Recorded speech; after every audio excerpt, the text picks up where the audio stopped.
গাজীপুরে রাতভর যে আক্রমণ হয়েছে, এই আক্রমণের জন্যই কি বাংলাদেশের সাধারণ শিক্ষার্থীরা 5ই আগস্ট স্বাধীনতার যুদ্ধের ডাক দিয়েছে? 5ই আগস্ট শেখ হাসিনাকে দেশ থেকে পালাতে বাধ্য করেছে? এই স্বাধীনতার জন্যই কি সাধারণ শিক্ষার্থীরা নিজের জীবনকে বাজি রেখেছে? 2000 মানুষ শহীদ হয়েছে, 50,000 মানুষ আহত হয়েছে।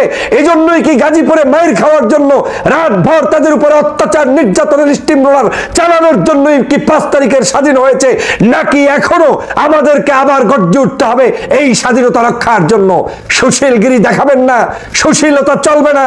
স্বাধীন বাংলাদেশ যারা করেছে তাদের জীবনের নিরাপত্তা নিশ্চিত করতে আইন শৃঙ্খলা বাহিনীকে বলিষ্ঠ ভূমিকা পালন করতে হবে। আওয়ামী লীগের দোসরদেরকে বাছাই করে করে দেশের প্রত্যেকটি জায়গা থেকে বিতাড়িত করতে হবে। তারপরে এই বাংলাদেশের ছাত্র সমাজের নেতৃত্বেই দেশ গঠন করতে হবে। যদি সেটা করতে ব্যর্থ হন তাহলে বাংলাদেশের স্বাধীনতা বিপন্ন হবে, বিপন্ন হবে, বিপন্ন হবে। সময় আছে, জাগ্রত হন, এখনো সময় আছে। ঐক্যবদ্ধ হন, এখনো সময় আছে। দেশকে গঠন করুন। আওয়ামী লীগের লেসপেন্সার দোসরদেরকে দিয়ে দেশ চালাতে পারবেন না। তার প্রমাণ গাজীপুরের গতকালকের রাত। একজন মেয়র কিভাবে, সাবেক মেয়র বলছে ঢাকা শহরের কাউকে ঘুমাতে দেবে না। ঢাকা শহরের কেউ ঠিকই ঘুমাতে পারে নাই।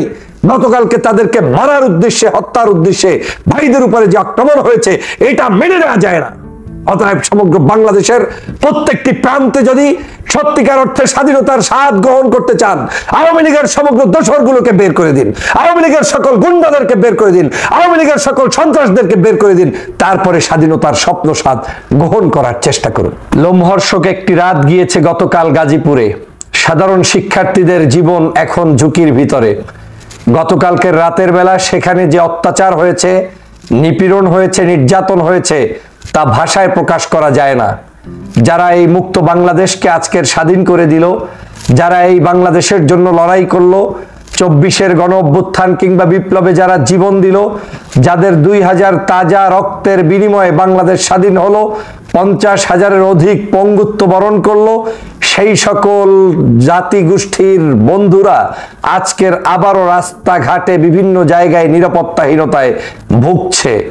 গতকাল রাতে গাজীপুরে বিভৎস চিত্র সারা বাংলাদেশের সকল মিডিয়ায় প্রচার হয়েছে। সেখানে বৈষম্য বিরোধী আন্দোলনের সাধারণ কর্মীদের গায়ে আঘাত করেছে, শুধু আঘাতই নয়, তাদেরকে হত্যার উদ্দেশ্যে মেরে ফেলেছে। এটা নিশ্চিত জেনেই সেখান থেকে সন্ত্রাসীরা বিদায় নিয়েছে। আপনারা জানেন আকামা মোজাম্মেল একজন সন্ত্রাসী, একজন আওয়ামী লীগের অবৈধ সাবেক মন্ত্রী। তার বাসভবনে কে বা কাহারা সেখানে গিয়েছেন রাতের বেলা এই লুট তারাজ বন্ধের জন্য একদল ছাত্রদেরকে সেখানে ফোন করে নিয়ে যাওয়া হয়। সাধারণ শিক্ষার্থীরা সেখানে যখন মনে করেছে যে এটা তাদের দায়িত্ব, যে আজকে যদি লুটতারাজ হয় এবং সেই লুটতারাজের দায়ভার যদি শিক্ষার্থীদের কাঁধে চড়িয়ে দেওয়া হয়, সেটা কোনোভাবে তারা মেনে নিতে পারে না। সেখান থেকে দেশপ্রেমিক কিছু শিক্ষার্থীরা সেখানে গিয়েছেন, গিয়ে সেটা নিবারণের চেষ্টা করার পূর্বেই পরিকল্পিতভাবে পিছন থেকে এসে ধারালো অস্ত্র শস্ত্র নিয়ে পার্শ্ববর্তী মসজিদগুলোতে মাইকে এলান দিয়ে সম্পূর্ণ ডাকাত পড়ছে বলে সেই সাধারণ শিক্ষার্থীদের গায়ের উপরে আঘাত করে হায়নার বাহিনীরা।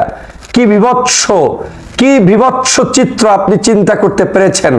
যারা গিয়েছেন উদ্ধার করতে, যারা গিয়েছেন সামাল দিতে, তাদেরকেই আজকের সেখানে জীবন বিপন্ন হতে হচ্ছে। তাদেরকেই সারা রাত সেখানে পিটানো হয়েছে, অত্যাচার করা হয়েছে। তাদেরকেই অনেককে ওখানে মেরে একেবারে নিশ্চিত হয়েছে যে লোকটি মারা গিয়েছে। সেই মারার পরে সেই সন্ত্রাসীরা সেখান থেকে বের হয়েছে। আপনারা জানেন এখন প্রায় 15 থেকে 18 জনের মতো সাধারণ শিক্ষার্থীরা অসুস্থ অবস্থায় তারা বিভিন্ন হসপিটালে চিকিৎসাধীন রয়েছে। তার মধ্যে 3 থেকে 4 জন রয়েছে যারা মুমূর্ষু অবস্থায় একদম লাস্ট মোমেন্টে আছে। আল্লাহ জানেন তাদের ভাগ্যে কি আছে, বেঁচে থাকবে কি থাকবে না সেটা এখনো ডক্টর বলতে পারছে না। তবে সেটা খুবই ভয়ানক পরিস্থিতির মধ্যে তারা যাচ্ছে। আপনারা জানেন যে গাজীপুরের সাবেক মেয়র, যিনি আওয়ামী লীগের অবৈধ মেয়র, সেই জাহাঙ্গীর হুমকি দিয়েছিলেন। একটি অডিও ইতিমধ্যেই প্রকাশ পেয়েছে তাদের জুম মিটিং এর। সেখানে তিনি বলেছেন যে ঢাকা শহরের কাউকে শান্তিতে থাকতে দেওয়া হবে না। যেদিন সেটা প্রকাশ পেয়েছে একদিনের মধ্যেই গাজীপুরে পরিকল্পিতভাবে সাধারণ শিক্ষার্থীদের উপরে এই আঘাত করা হলো এবং তাদেরকে জখম করা হলো হত্যার উদ্দেশ্যে। আজকের এই গতকালকের আইজি, সাবেক একজন আইজি ছিলেন বেনজির, তার বক্তব্যের মধ্য থেকে আপনারা প্রমাণ পেয়েছেন। তিনি বলার চেষ্টা করছেন বাংলাদেশের প্রশাসন, পুলিশ সহ বিভিন্ন জায়গায় 90% লোক তাদের, আর বাকি 10% হয়তো ভিন্ন মতের। অতএব আওয়ামী লীগ যদি সংগঠিত হয়, পুলিশ এবং প্রশাসনের লোকেরা তাদের সামনে থেকে নেতৃত্ব দিবে। আজকের গাজীপুরের এই জায়গায় সাধারণ শিক্ষার্থীরা যখন আহত হলো, আমার প্রশ্ন হচ্ছে, তখন আমরা এই সাধারণ শিক্ষার্থীদের পাশে কে দাঁড়াতে পেরেছি? প্রশাসন পেরেছে? পুলিশ পেরেছে? কার অবহেলার কারণে আজকের এই সাধারণ শিক্ষার্থীরা জীবন সন্নিকটে এখন হসপিটালে তাদের কাতরাতে হচ্ছে? এই কি মানবতা? এই কি সৌন্দর্যতা? এই কি স্বাধীনতা? যেই স্বাধীনতার জন্য লড়াই করেছে আমাদের শিক্ষার্থীরা, আজ তাদের জীবন বিপন্ন হতে চলেছে, তাদেরকে আজকের জীবনটাকে শেষ হতে চলেছে। সুশীল সেজে লাভ নেই। বাংলাদেশে যারা ঘন ঘন সুশীল সাজেন আর মনে মনে ভাবছেন এই দেশটা মনে হয় সুশীলরাই সুন্দরভাবে পরিচালনা করতে পারবেন, তারা ভুল ধারণায় আছেন। গত 16 বছর পর্যন্ত এই বাংলাদেশটাকে ধ্বংস করেছে আওয়ামী লীগ, শেখ হাসিনা এবং তার আশেপাশের গুন্ডা পান্ডারা। আজকে যদি তাদের হাত থেকে দেশকে রক্ষা করতে না পারেন, তাহলে এই দেশে কারো জীবন শান্তিতে থাকতে পারবেন না। আজকে যারা ভাবছেন যে আমরা মনে হয় একটু নরম কেটে দেশকে পরিচালনা করতে পারবো, কশ্চিনকালেও পারবেন না। যেমন কুকুর তেমন মুগুর, এই শব্দগুলো তাহলে লাগতো না। আজকের এই আওয়ামী লীগের কুকুরদেরকে মুগুর দিয়ে আপনারা যদি তাড়াতে না পারেন, তাহলে এই আওয়ামী লীগ প্রত্যেকটি জনপদে অশান্তি সৃষ্টি করে মানুষের জীবনকে নাবিশ্বাস করে তুলবে। প্রিয় সহযোদ্ধা ভাইয়েরা, আপনারা জানেন গত রাত্রের সেই গাজীপুরের দুর্ঘটনা, যেটা আমি ভাষায় প্রকাশ করতে পারছি না। রাতভর যে লোমহর্ষক নির্যাতন হয়েছে, সেটা বলার কোনো ভাষা আর আমাদের নেই। 2 ঘন্টার মধ্যেও সেখানে প্রশাসনের লোকেরা গিয়ে উদ্ধার করতে পারে নাই। কি কারণে পারে নাই? আমি প্রশ্ন রাখতে চাই ডক্টর মোহাম্মদ ইউনূস সাহেবের প্রশাসনের কাছে। আমি প্রশ্ন রাখতে চাই, কেন তাদেরকে হসপিটালে নিতে পর্যন্ত দেরি হতে হলো? কেন তাদেরকে আজকের সেখানে সন্ত্রাসী বাহিনীর হাতে নির্লজ্জভাবে নিপীড়নের শিকার হতে হলো? কেন কেন সাধারণ শিক্ষার্থীরা এইরকম ঝুঁকির মধ্যে থাকবে? অনেকেই বলা শুরু করেন, সাধারণ শিক্ষার্থীদের কাজটা কি, সাধারণ শিক্ষার্থীদের দরকারটা কি? সাধারণ শিক্ষার্থীদের 5ই আগস্ট পর্যন্ত আপনার দেশের স্বাধীনতার জন্য প্রয়োজন ছিল। 5ই আগস্টের পর সাধারণ শিক্ষার্থীরা অপরাধী হয়ে গিয়েছে। সাধারণ শিক্ষার্থীরা কি অপরাধ করেছে? বাংলাদেশে যেটা আমরা 16 বছরে পারি নাই, সেই 16 বছরের জঞ্জালকে মুক্ত করেছে এই সাধারণ শিক্ষার্থীরা, আর আজকে তাকে গাজীপুরে মার খেতে হবে। সাধারণ শিক্ষার্থীরা এখন পর্যন্ত বারবার বলে বেড়াচ্ছে বাংলাদেশের সমগ্র আওয়ামী লীগের দোসরদেরকে যে কোনো মূল্যে বাংলাদেশের প্রান্ত থেকে বিতাড়িত করতে। তারা বারবার বলছে প্রশাসন, পুলিশ, সচিবালয়, দেশের বিভিন্ন প্রান্তে যারা ঘাপটি মেরে আওয়ামী লীগ বসে আছে, এদেরকে সবার আগে বের করে দিতে। কারণ এরা বের না হলে বাংলাদেশ স্বাধীনতার স্বাদ পাবে না। আজ তাই হচ্ছে। আজ যদি আমি সাবেক পুলিশের আইজি আপনার এই বেনজিরের বক্তব্যকেই সঠিক ধরি, তাহলে যদি 90% লোক তাদের থাকে, তাহলে সেই লোকগুলোকে নিয়ে আপনি রাষ্ট্র চালাবেন কি করে? সেই লোকগুলো থাকলে আপনার এই বৈষম্য বিরোধী আন্দোলনের নেতাকর্মীরা মাইর খাবে না, খাবে কি? বিবেককে জাগ্রত করুন। আমাদের এখন এই বাংলাদেশকে নিয়ে গভীর ষড়যন্ত্র চলছে। আমরা ভেবেছিলাম যে আমরা যখন শেখ হাসিনা আমাদের বিরুদ্ধে জুলুম অত্যাচারের জন্য নতুন করে ষড়যন্ত্র করছে, আমরাও পাল্টা তার সেই ষড়যন্ত্রের প্রতিবাদে একদিন হয়তো বিক্ষোভ করেছি। আমরা বিক্ষোভ করে শেখ হাসিনাকে জানান দিয়েছি যে বাংলাদেশের তোমাদের কোনো দোসরদের স্থান হবে না। কিন্তু আমরা শান্ত হয়ে গিয়েছিলাম। কিন্তু আজ এই গাজীপুরের চিত্র দেখে মনে হচ্ছে শান্ত থাকার আর কোনো রাস্তা নেই। 24 ঘন্টাই মনে হয় এই সাধারণ শিক্ষার্থীদের জীবন নিয়ে ছিনিমিনি খেলছে। 24 ঘন্টাই হয়তো এই আমাদের আন্দোলনকে অব্যাহত রাখতে হবে। এই যদি হয় চরিত্র, তাহলে এই সাধারণ শিক্ষার্থীরা দেশ গঠনের জন্য জীবন দিয়েছে, দেশ গঠনের জন্য লড়াই করেছে, দেশ গঠনের জন্য সংগ্রাম করেছে। গাজীপুরে মাইর খাওয়ার জন্য, গাজীপুরের মাইর খাওয়া থেকে বাংলাদেশের সমগ্র বাংলাদেশের স্বাধীনতা প্রেমী সমগ্র মানুষের লজ্জায় মাথা নত হওয়া উচিত।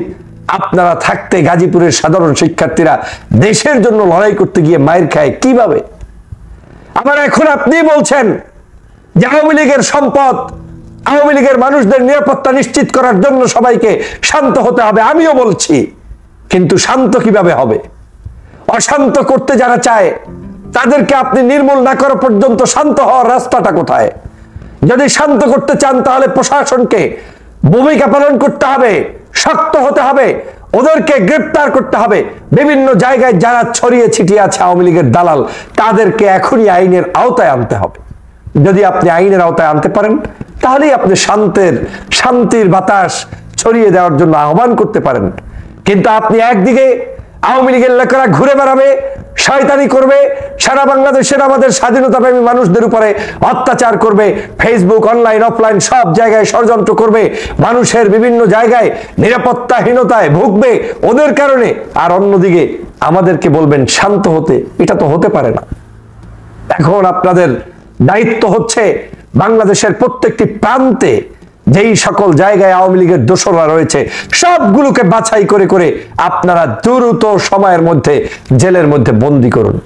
মনে রাখবেন, 16 বছরের জঞ্জাল দূর না করে আপনি বাংলাদেশের শান্তি কামনা করতে পারেন না। আর যা কিছু ঘটে ওই নন্দ ঘোষ বলে না, সেই হচ্ছে অবস্থা। যত দোষ নন্দ ঘোষ, আর বাংলাদেশে যা ঘটবে সব দোষ ছাত্রদের। কিন্তু 5 তারিখের আগে ছাত্র ছিল আপনার কাছে মধুর, ছাত্র ছিল আপনার প্রাণের। যেই স্বাধীন দিয়ে দিল দেশটাকে, সাথে সাথে ছাত্ররা হয়ে গেল আপনার শত্রু। বিবেককে প্রশ্ন করুন।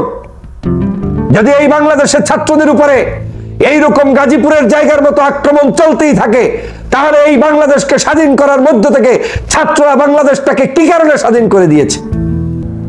আমি প্রশ্ন রাখতে চাই, গাজীপুরে রাতভর যে আক্রমণ হয়েছে, এই আক্রমণের জন্যই কি বাংলাদেশের সাধারণ শিক্ষার্থীরা 5ই আগস্ট স্বাধীনতার যুদ্ধের ডাক দিয়েছে? 5ই আগস্ট শেখ হাসিনাকে দেশ থেকে পালাতে বাধ্য করেছে? এই স্বাধীনতার জন্যই কি সাধারণ শিক্ষার্থীরা নিজের জীবনকে বাজি রেখেছে? 2000 মানুষ শহীদ হয়েছে, 50,000 মানুষ আহত হয়েছে। এই জন্যই কি গাজীপুরে মাইর খাওয়ার জন্য, রাতভর তাদের উপরে অত্যাচার নির্যাতনের স্টিমরোলার চালানোর জন্যই কি 5 তারিখের স্বাধীন হয়েছে? নাকি এখনো আমাদেরকে আবার গর্জে উঠতে হবে এই স্বাধীনতা রক্ষার জন্য? সুশীলগিরি দেখাবেন না, সুশীলতা চলবে না। স্বাধীন বাংলাদেশ যারা করেছে তাদের জীবনের নিরাপত্তা নিশ্চিত করতে আইন শৃঙ্খলা বাহিনীকে বলিষ্ঠ ভূমিকা পালন করতে হবে। আওয়ামী লীগের দোসরদেরকে বাছাই করে করে দেশের প্রত্যেকটি জায়গা থেকে বিতাড়িত করতে হবে। তারপরে এই বাংলাদেশের ছাত্র সমাজের নেতৃত্বেই দেশ গঠন করতে হবে। যদি সেটা করতে ব্যর্থ হন তাহলে বাংলাদেশের স্বাধীনতা বিপন্ন হবে। সময় আছে, জাগ্রত হন, এখনো সময় আছে। ঐক্যবদ্ধ হন, এখনো সময় আছে। দেশকে গঠন করুন। আওয়ামী লীগের লেসপেন্সার দোসরদেরকে দিয়ে দেশ চালাতে পারবেন না। তার প্রমাণ গাজীপুরের গতকালকের রাত। একজন মেয়র কিভাবে, সাবেক মেয়র বলছে ঢাকা শহরের কাউকে ঘুমাতে দেবে না। ঢাকা শহরের কেউ ঠিকই ঘুমাতে পারে নাই। গতকালকে তাদেরকে মারার উদ্দেশ্যে, হত্যার উদ্দেশ্যে ভাইদের উপরে যে আক্রমণ হয়েছে, এটা মেনে নেওয়া যায় না। অতএব সমগ্র বাংলাদেশের প্রত্যেকটি প্রান্তে যদি সত্যিকার অর্থে স্বাধীনতার স্বাদ গ্রহণ করতে চান, আওয়ামী লীগের সমগ্র দোসরগুলোকে বের করে দিন, আওয়ামী লীগের সকল গুন্ডাদেরকে বের করে দিন, আওয়ামী লীগের সকল সন্ত্রাসদেরকে বের করে দিন। তারপরে স্বাধীনতার স্বপ্ন স্বাদ গ্রহণ করার চেষ্টা করুন। সারা বাংলাদেশে আমার শিক্ষার্থীরা জীবন বিপন্ন, সারা বাংলাদেশের শিক্ষার্থীরা, যা ঘটবে সব শিক্ষার্থীদের কাজ। আর আপনারা তারপরে দোষও ধরবেন তাদের, মানে তারা কি মানুষ নয়? এই শিক্ষার্থীরা জীবন বিলিয়ে দিয়েছে, এখন পর্যন্ত রাজপথে আছে বিদায় দেশটা এখনো আওয়ামী হায়নাদের হাত থেকে একটু হলেও রক্ষা হচ্ছে।